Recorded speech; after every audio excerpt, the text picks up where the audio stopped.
অটোক্যাডে প্লটের এরিয়া বের করার জন্য সেই প্লটের আইলের মিডিল বরাবর আমাদেরকে প্রথমে পলিলাইন ড্র করতে হয়। তো 100% সঠিকভাবে পলিলাইন ড্র করার নিয়ম এই ভিডিওতে দেখাবো কিভাবে পলিলাইন ড্র করবেন। তো বন্ধুরা দেখুন কিভাবে পলিলাইন সঠিকভাবে ড্র করতে হবে।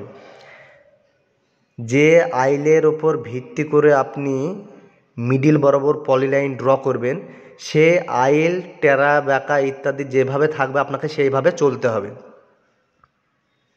পাশের কোনো আইলের অবস্থানের দিকে আপনার ফোকাস দেওয়া দরকার নেই। তো ভিডিওটি শেষ পর্যন্ত দেখবেন, বুঝতে পারবেন এবং শিখতে পারবেন। বয়স্ক পুরনো আমিররা কী করতো, কালি করার জন্য আগে আধা ঘন্টা 1 ঘন্টা 1.5 ঘন্টা এরকম সময় নিয়ে কালি করতো। তো আপনারা অটোক্যাডে যেহেতু কাজ করছেন ডিজিটালভাবে, তো একটু সময় নিয়ে ধৈর্য সহকারে সঠিকভাবে কাজ করবেন। তো বন্ধুরা আমি সার্ভেয়ার শাহাজউদ্দিন শেখ রয়েছে আপনাদের সঙ্গে, বহরমপুর, মুর্শিদাবাদ, পশ্চিমবঙ্গ। সম্পূর্ণ ভিডিওটি দেখুন, আপনাদের হয়তো ভালো লাগবে, কিছু কাজ শিখতে পারবেন এবং দেখতে পারবেন।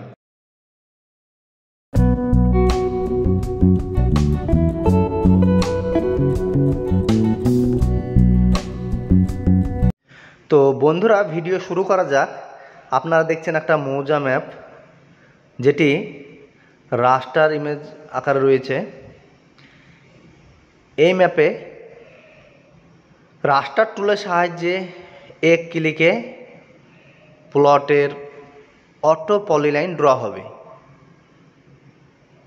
তো এই অটো পলিলাইন ড্রর জন্য আপনার দরকার হবে রাস্টার টুল। রাস্টার টুল ছাড়া সম্ভব নয়। রাস্টার টুলে প্রতি ক্লিকে ক্লিকে পলিলাইন ড্র হবে, আর ArcGIS-এ 1 ক্লিকে গোটা মৌজা ম্যাপ পলিলাইন ড্র হয়ে যাবে। ArcGIS জিও রেফারেন্সের ক্ষেত্রে বিশাল বড় একটি সফটওয়্যার, হ্যাঁ পেড সফটওয়্যার, সেটাও আপনাকে লাইফ টাইম ব্যবহার করার জন্য ক্র্যাক করে নিতে হবে। তো ArcGIS আছে আমার কাছে, QGIS আছে, অটোক্যাডে সব ভার্সন আমার কাছে পেয়ে যাবেন, সঙ্গে রাস্টার টুল। তো বন্ধুরা আমি একটি লাইন ড্র করলাম, একটি আইলের মিডিল বরাবর পলিলাইন ড্র করছি। তো ব্ল্যাক কালার নিয়েছি, ঠিক আছে। তো প্রথমে যে লাইন আমি টেনে আনলাম যে আইলের সাপেক্ষে, সেই আইলের মিডিল বরাবর নিয়ে এসেছি।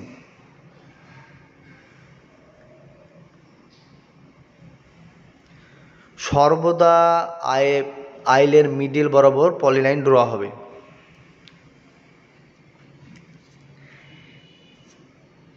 কোনো জমি রেকর্ডে কম আর ম্যাপে বেশি, তো সর্বদা ম্যাপের উপর ভিত্তি করে আপনার স্কেচ ড্রয়িং হবে। সরজমিনের উপর ভিত্তি করে স্কেচ ড্রয়িং হবে না, ম্যাপের উপর ভিত্তি করে। যখনই আপনি সরজমিনের উপর ভিত্তি করে কাজ করবেন তখনই কেউ কেস ঠুকে দিলে আপনার কেস হয়ে যাবে। তো কাজ করতে হবে জেনুইনভাবে, নিখুঁতভাবে। তো বন্ধুরা আমি কিভাবে টানলাম দেখুন। তো এই একটা লাইন টানছি, তো কাজের ধরনটা আপনারা দেখুন, হ্যাঁ ঠিক এইভাবে করবেন। এবার এখানে আমি একটু তাড়াতাড়ি করছি, সেক্ষেত্রে একটু কম বেশি হতে পারে, কিন্তু কম বেশি চলবে না।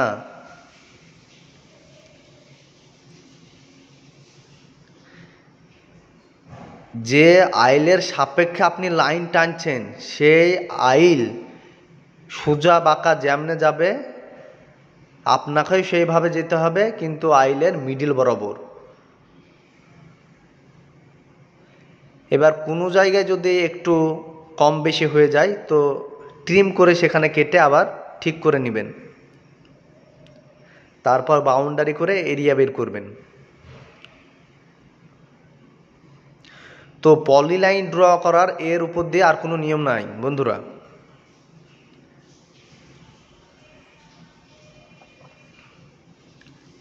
আমি কোনটার সাপেক্ষে টানলাম দেখুন, এই বাহুর সাপেক্ষে টেনেছি, যে বাহুতে আমি ক্লিক করেছি সেই বাহুর সাপেক্ষে টেনেছি, হ্যাঁ। তো সেই বাহু মিডল বরাবর টানতে হবে, আপনাকে ওই পাশের বাহু দেখে লাভ নাই।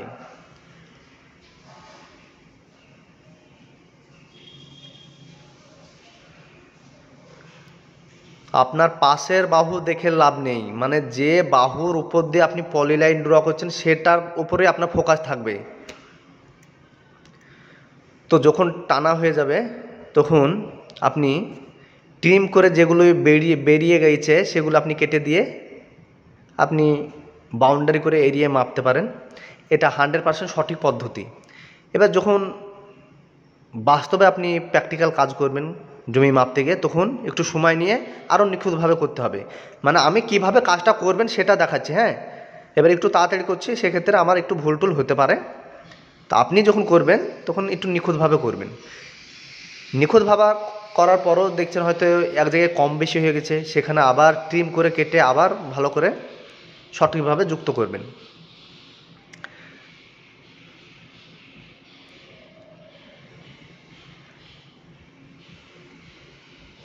বিভিন্ন ধরনের স্কেচের DWG ফাইল রয়েছে আমার কাছে বন্ধুরা। মানে কোন স্কেচ কোন কাজে লাগবে, তার হেডিং কী হবে, তার টেবিল কী হবে, ম্যাপের অবস্থান কীরকম হবে, ডেসক্রিপশন কীরকম হবে, কার কার সিগনেচার হবে, তো A to Z বিভিন্ন ধরনের স্কেচ করা রয়েছে। তো DWG ফাইল যদি প্রয়োজন হয় নিতে পারেন। তো সেই ক্ষেত্রে আপনাকে করতে হবে কি, আপনি যে প্লটের উপর ভিত্তি করে কাজ করবেন শুধু সেই প্লটের এডিট করবেন, লেখালেখি কোনো পরিবর্তন করার দরকার নাই। টেবিল টেবিলে থাকবে, শুধু সেই প্লটের উপর ভিত্তি করে যেটুকু চেঞ্জ হবে, দাগ নাম্বার, খতিয়ান নাম্বার, বাহুগুলির মাপ, শুধু এইগুলোই চেঞ্জ করতে হবে। তারপর মৌজার ডিটেলস, হ্যাঁ। তারপর বিভিন্ন ধরনের লিপস ফাইল আমি তৈরি করেছি। যেমন একটা আপনার এক বা একাধিক প্লট কত স্কোয়ার ফিট, সেটা প্রতিটি প্লটের মিডিলে ইংলিশে লেখা থাকবে। তারপর এক বা একাধিক প্লট কত শতক, সেটি মিডিলে লেখা থাকবে প্রতিটি প্লটের, সেটাও আমি তৈরি করেছি, সেটাও আছে আমার কাছে। তারপর প্লট ডিভাইডার, সেরকম একটা লিস্ট ফাইল আমি তৈরি করেছি। সেটির কাজ হচ্ছে টেরা বাঁকা ইত্যাদি বাহু আপনি সমান এবং অসমানভাবে ভাগ করতে পারবেন। সমান ভাগে মানে ওই যে বাহুটি আপনি ভাগ করবেন সেটি আপনাকে সিলেক্ট করতে বলবে এবং কত ভাগে ভাগ করতে চান সেটা বলবে। আপনি 5 ভাগ 10 ভাগ আপনি লিখলেন, সেই ভাগে সমানভাবে ভাগ করে দেবে। অসমান ভাগে আপনাকে বলবে যে কোন বাহুটি আপনি অসমান ভাগে ভাগ করতে চান, সে বাহুটি টেরা হতে পারে, বাঁকা হতে পারে, কার্ভ হতে পারে। তারপর বলবে যে কোন দিক থেকে ভাগ শুরু করবেন। তারপর বলবে যে কত ভাগ, আপনি যে দিক থেকে ভাগ শুরু করবেন সেদিকে ক্লিক করবেন। তারপর বলবে কত ভাগ করতে চান, তারপর কত ভাগ করতে চান সেটা আপনি লিখলেন। তারপর বলবে যে প্রথম ভাগ আপনি কত ফুট দিতে চান, দ্বিতীয় ভাগ আপনি কত ফুট দিতে চান, হ্যাঁ। ঠিক এইভাবেই জিজ্ঞাসা করবে, আর সেইভাবে আপনি দিয়ে আপনি ইচ্ছামতো ভাগ বন্টন করতে পারবেন। মানে এটা ভাগ বন্টন করবে শুধু প্লটের বাহুকে। তো এই প্লট ডিভাইডার আমার তৈরি করা আছে। তারপর আছে এরিয়ান একটা লিস্ট ফাইল, যেটা এক ক্লিকে এক বা একাধিক প্লট কত শতক, কত কাঠা, কত বিঘা, কত স্কোয়ার ফিট, কত আনা, কত পয়সা, কত একর, তারপর কত গন্ডা, কত ছটা, কত ক্রান্তি, কত তিল, কত কড়া ইত্যাদি এক ক্লিকে বেরিয়ে যাবে। এক বা একাধিক প্লট, হ্যাঁ, এক ক্লিকে বেরিয়ে যাবে। তা সেরকম লিস্ট ফাইল আমার রয়েছে। তো বন্ধুরা, আমি এখন একটি প্লটের পলিলাইন ড্র করছি, যেটা আমরা সাধারণত ড্র করে থাকি, এইভাবে সাধারণত আমরা ড্র করে থাকি। কিন্তু এর থেকে বেস্ট 100% সঠিক হচ্ছে আমি যেটা আপনাদেরকে দেখালাম এবং যেটা আমি আবার পরে আপনাদেরকে দেখাবো। আমি surveyor Shahajuddin Sheikh, Baharampur, Murshidabad, Paschimbanga. Baharampur bus stand থেকে আমার বাড়ির ডিস্ট্যান্স 10 কিলোমিটার। অটোক্যাডের A to Z ক্লাস আপনারা থিওরি এবং প্র্যাকটিক্যাল সহকারে অনলাইনে অফলাইনে আমার কাছে শিখতে পারবেন। তার থেকে বেস্ট আমার কাছে এসে আপনারা হাতে নাতে শিখলে সব থেকে ভালো হয়, অনলাইনের থেকেও ভালো। কিভাবে দলিল লিখবেন, কিভাবে রেকর্ড করবেন, সরজমিনে যদি আমার সঙ্গে মাপতে যান তার সুযোগ সুবিধা রয়েছে, A to Z সুযোগ সুবিধা পাবেন, আমি শিখিয়ে দেব। আমি বহরমপুর এলাকায় জমি জরিপ করি এবং জমি রেজিস্ট্রি করি।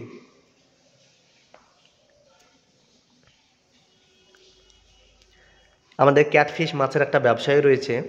তো বন্ধুরা, আমরা সাধারণত এইভাবে পলিলাইন ড্র করি, হ্যাঁ। আর একটা নিয়ম বন্ধুরা বলে দিচ্ছি যে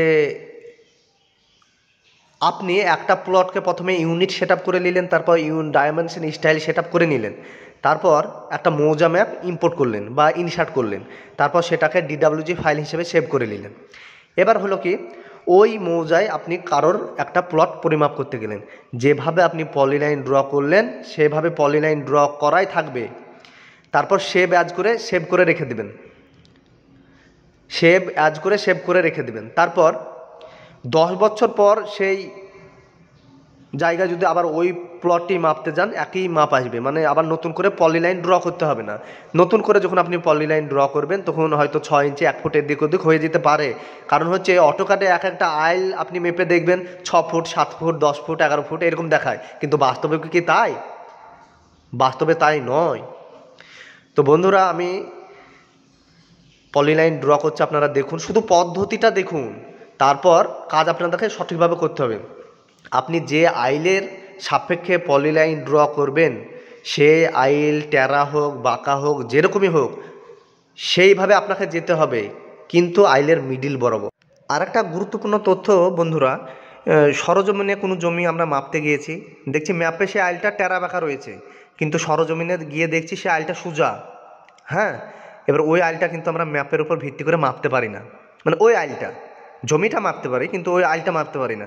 দেখা গিয়েছে কি, ওই পাশাপাশি জমিওয়ালা দুই ব্যক্তি, ওরা ওদের নিজেদের সুবিধার জন্য সোজা করে নিয়েছে, কিন্তু ওদের দুই পক্ষের জমি কারোর কম বেশি নেই। ম্যাপ অনুযায়ী একটা প্লট যত স্কোয়ার ফিট হচ্ছে, সরজমিনেও তত স্কোয়ার ফিট, ওরা মুখে মুখে মানে সোজা করে নিয়েছে সেই আইলটা, কিন্তু ম্যাপে সেই বাঁকা হয়ে আছে, টারা বাঁকা হয়ে আছে। তখন আমরা কি করব, ওই আইলটা সরজমিনের উপর ভিত্তি করে মাপবো, সেটা ম্যাপ অনুযায়ী ওইরকম গুজারা চলবে না। হ্যাঁ, ওখানে কোনো দিমাগ খাটবে না। তো সেটা কি হবে, ওই সরজমিন হিসেবে দেখে নিতে হবে, আর তারপর দুই পক্ষের প্লটের এরিয়া মিলছে কি দেখে নিতে হবে। তো এইরকম থাকে অনেক ক্ষেত্রে, সরজমিনে মাপতে গিয়ে দেখা যাচ্ছে ম্যাপে টেরা বাঁকা আছে আইল, সরজমিনে দেখছি সেই আইল সোজা, তো এরকম থাকে। তো সেই ক্ষেত্রে ওই দুই ব্যক্তিও খুশি, আপনিও খুশি, আমিও খুশি, এতে অসুবিধা কিসের? ম্যাপে থাকুক। এবার যখন ওই প্লটের ওপর আমাকে স্কেচ তৈরি করতে হবে, আমাকে কিন্তু স্কেচ তৈরি করতে হবে ওই টেরা বাঁকা আইলের উপর ভিত্তি করেই। আমি ওই সরজমিনে আইল সোজা আছে বলে আমি ওই ম্যাপের উপর আপনার স্কেচ যখন করবে, তখন ওই আইল সোজার উপর ভিত্তি করে আমার স্কেচ হবে না। হ্যাঁ, ওই রকম যদি কাজ করেন, তা পরবর্তীকালে যদি আপনার কেউ কেস করে দেয়, তো কেস হয়ে যাবে, 100% কেস হয়ে যাবে। তো কাজ করতে হবে সঠিকভাবে। যে কোনো স্কেচ আপনার ম্যাপের উপর ভিত্তি করেই হবে। কোনো জায়গা সরজমিনে, মানে রেকর্ড আছে 40 শতক, ম্যাপে এই রেকর্ডে 40 শতক, আর ম্যাপে হচ্ছে 45 শতক, কিংবা কোনো জায়গা সরজমিনে আপনার আছে 40 শতক, ম্যাপে হচ্ছে 35 শতক কিংবা 38 শতক, 2 শতক 5 শতক কম বেশি এরকম হবে, কিন্তু আপনাকে ওই সরজমিনের উপর ভিত্তি করে আপনার স্কেচ তৈরি হবে না। আপনার স্কেচ তৈরি হবে ম্যাপের উপর ভিত্তি করে। ম্যাপে সে কম আছে বেশি আছে সেইভাবে আপনাকে স্কেচ তৈরি করতে হবে। তো কাজ আপনাকে জেনুইনভাবে করতে হবে। তো বন্ধুরা, আমি সারোয়ার শাহাজুদ্দিন শেখ। আমি যে পলিলাইন ড্র করছি একটু তাড়াতাড়ি, সময় ক্ষেত্রে একটু থেমে যাচ্ছে। তো বন্ধুরা, আপনারা যখন করবেন একটু নিখুঁতভাবে, একটু ধৈর্য সহকারে করবেন। তো মেনলি কিভাবে কাজটি করছি সেটাই বুঝতে হবে আপনাদেরকে, আর সেভাবেই কাজ করতে হবে। 100% সঠিকভাবে পলিলাইন ড্র করার নিয়ম। তো এই প্লটটি ধরেন আমি পলিলাইন ড্র করলাম, কারণ আপনি ধরেন কথার দ্বারাই ধরেন এই ব্যক্তি জমিটি জরিপ করার জন্য কিংবা হ্যাঁ আপনাকে ডেকেছে, তো আপনি পলিলাইন ড্র করে ডিডাব্লিউজি ফাইল হিসেবে অলরেডি সেভ করে রেখেছেন, তারপরে আপনি আবার সেভ করে রাখবেন। তো এই পলিলাইন ড্র হয়ে থেকে যাবে। ওই ব্যক্তি মারা যাওয়ার পর হয়তো 25 বছর পর আপনাকে কেউ ডাকলো ওই জমি পরিমাপ করার জন্য, কিংবা 10 বছর পর ডাকলো, তো সে একই মাপ বেরিয়ে আসবে। পলিলাইন ড্র করতে হবে না, শুধু অ্যালাইন দিয়ে মেপে দেবেন। বুঝতে পারলেন? তারপর পাশে হয়তো আপনাকে কেউ ডাকলো ওই প্লটের পাশে, তো এই প্লটের তো আপনার পলিলাইন ড্র হয়ে আছে, ওই প্লটের আবার আপনি নতুন করে পলিলাইন ড্র করলেন। তারপর সেটাও সেভ করে দিলেন, কি হলো তাতে? মানে যতগুলি ওই মৌজায় কাজ করবেন ততগুলি আপনার সেভ অ্যাজ হয়ে থেকে যাবে, কোন প্লটে কাজ করেছেন, কোন বাহুর মাপ কি দিয়েছেন, হ্যাঁ, সেটা মানে পরে সমস্যা হবে না। মানে 10 বছর আগে যে মাপটা দিয়েছিলেন 10 বছর পরও সেই একই মাপ হবে। এবার আপনি যখন সেভ করলেন, আবার নতুনভাবে হয়তো পলিলাইন ড্র করতে গেলেন, তখন দেখছেন 6 foot, 1 foot, 2 foot, 1.5 foot difference হয়ে যাচ্ছে। হ্যাঁ, আপনার পলিলাইন ড্র করার গাফিলতির কারণে 1 ফুট কিংবা 6 ইঞ্চি কিংবা 2 ফুট ধরেন ডিফারেন্স হয়ে যাচ্ছে কথার দ্বারাই, তখন আপনি বোঝাবেন কি করে? 10 বছর আগে একটা মাপ দিয়েছেন, 10 বছর পরে গিয়ে আর একটা মাপ দিচ্ছেন, আপনাকে তখন ঠ্যাঙাবে, বুঝলেন? এটাই বাস্তব। সরজমিনে কাজ করলে প্রচুর অভিজ্ঞতা আসবে। হ্যাঁ, এক জায়গায় মাপতে যাবেন, এক রকম মানে সমস্যায় সম্মুখীন হবেন, এক জায়গায় এক রকম শিখতে পারবেন।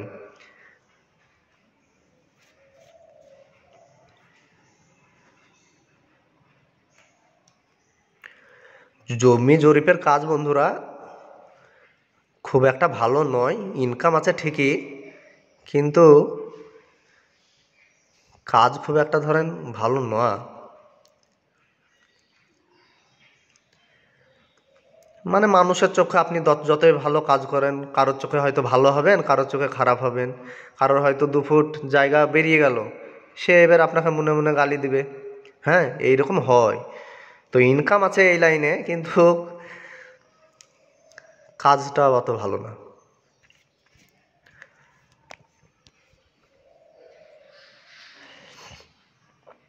তো বন্ধুরা, আমরা যখন প্লট ডিভাইডারের সাহায্যে বাহুকে ভাগ করব সমান এবং অসমানভাবে, ইকুয়াল এবং আনইকুয়ালভাবে, তখন সেই প্লটকে বাউন্ডারি করা যাবে না।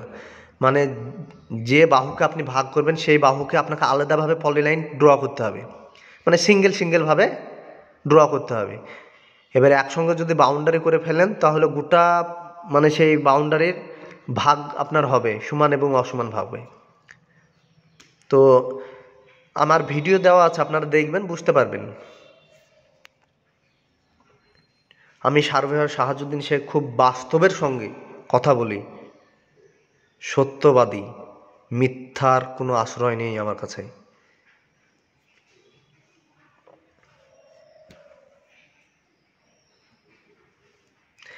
আমি যেখানে বন্ধুরা সরজমিনে যেখানেই জরিপ করতে যাই, যার যতটুকু জায়গা পড়ে আগে বলে দিই যে উভয় পক্ষকে মেনে নিতে হবে। হ্যাঁ, যে হয়তো আমাকে ডেকে নিয়ে গেলো তাকেও বলে দিই যে আপনার যদি জায়গা জরিপ করতে করতে অন্য কেউ পায় তাহলে আপনাকে মেনে নিতে হবে। হ্যাঁ, যখন সবাই রাজি তখন জরিপ শুরু করি। হ্যাঁ, কেউ হয়তো আমার জায়গা বেরিয়ে গেলে মানবো না, এরকম ওইরকম, হ্যাঁ, তার জায়গায় থাকলো, মানে ওই 2 ফুট জায়গার জন্যে আমি আমার পরকালকে হারাইতে চাই না। মানে তাকে হয়তো 2 ফুট জায়গা বেরিয়ে যাচ্ছে, তাকে আমি ধরিয়ে দিলাম, হ্যাঁ, ওই 2500-3000 টাকার জন্য আমার সারা জিন্দেগি বরবাদ হয়ে যাবে, পরকাল হারিয়ে যাবে। তো আমি আগে থেকে সেটা বলে দিই যে যার যেরকম জায়গা বেরোবে মেনে নিতে হবে। কেউ হয়তো মানল না, তখন আপনি আলাদা আবার সার্ভেয়ার নিয়ে আসেন, আমাকেও ডাকবেন, তো কাজ হবে 100% নিখুঁতভাবে। এমনভাবে কাজ করবেন আপনার ভুল যেন দ্বিতীয় কোনো সার্ভেয়ার এসে ধরতে না পারে। আর যখন আপনি নতুন কাজ করবেন তখন পুরনো যারা সার্ভেয়ার থাকবে তারা আপনাদেরকে ডুবিয়ে দেওয়ার চেষ্টা করবে, বসিয়ে দেওয়ার চেষ্টা করবে।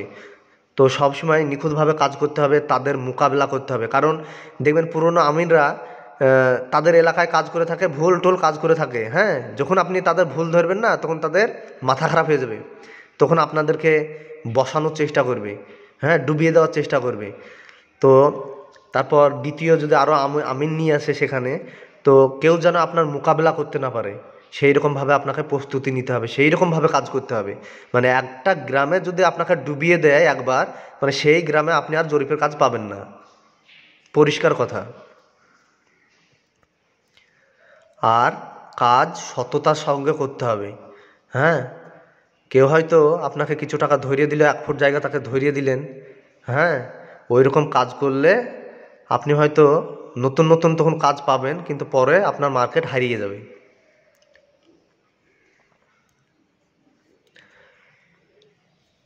তো বন্ধুরা, ভিডিওটা আপনারা দেখুন কিভাবে পলিলাইন ড্র করছি। আমি যখন পলিলাইন ড্র করব তখন যে আইলের মিডিল আমি যাব, সেই আইল দেখব কিভাবে আছে, মানে তার পাশের আইলও দেখব না, তার উপরের আইলও আমি দেখব না।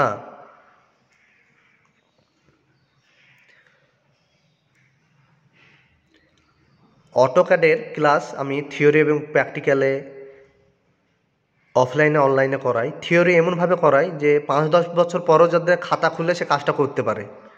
কাজ হয়তো সে ভুলে গেল, কিন্তু 5 বছর, 10 বছর, 15 বছর পর যেন সে খাতাটা খুললে সে কাজ করতে পারে, কোনো জায়গায় যেন না আটকায়। তো বন্ধুরা, আজ এই পর্যন্ত। পরবর্তী আপডেট নেক্সট ভিডিওতে তুলে ধরব। আজ এই পর্যন্ত, ধন্যবাদ, ভালো থাকবেন।